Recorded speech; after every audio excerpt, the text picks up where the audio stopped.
মত প্রকাশ কি এখন জীবননাশের ঝুঁকি হয়ে দাঁড়াচ্ছে? সামাজিক মাধ্যমে ভিন্ন মত প্রকাশ করলেই কি অপেক্ষা করে হুমকি, আতঙ্ক নাকি আরও ভয়ঙ্কর কিছু?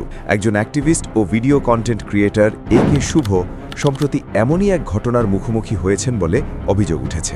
সরকার ও স্বৈরাচার বিরোধী বক্তব্যের জন্য পরিচিত এই কন্টেন্ট নির্মাতা সম্প্রতি একটি রিল ভিডিও প্রকাশ করেন। ভিডিওটি প্রকাশের পরপরই তিনি সামাজিক মাধ্যমে একটি মৃত্যুর হুমকি পেয়েছেন বলে দাবি করেন। হুমকিটি এসেছে গিয়াসউদ্দিন নামের এক ব্যক্তির অ্যাকাউন্ট থেকে, যিনি বর্তমানে দক্ষিণ কোরিয়ায় অবস্থান করছেন বলে জানা গেছে। তবে এই পরিচয়ের সত্যতা ও হুমকির উৎস সম্পর্কে স্বাধীনভাবে যাচাই করা সম্ভব হয়নি। প্রশ্ন উঠছে, ডিজিটাল স্পেস কি এখন মত প্রকাশের জায়গা নাকি ভয় দেখানোর নতুন মঞ্চ?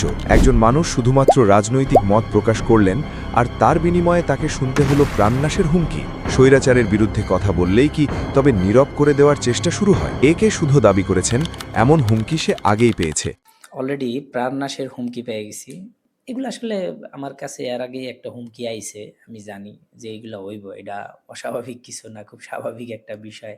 বিশেষজ্ঞরা বলছেন, অনলাইন হুমকি কখনোই হালকাভাবে নেওয়ার সুযোগ নেই, কারণ ভার্চুয়াল শব্দ অনেক সময় বাস্তব সহিংসতার পূর্বাভাস হয়ে দাঁড়ায়। আইন বিশেষজ্ঞদের মতে, দেশের ভেতর হোক বা বিদেশে বসে অনলাইনে প্রাণনাশের হুমকি দেওয়া আন্তর্জাতিক সাইবার অপরাধের আওতায় পড়তে পারে।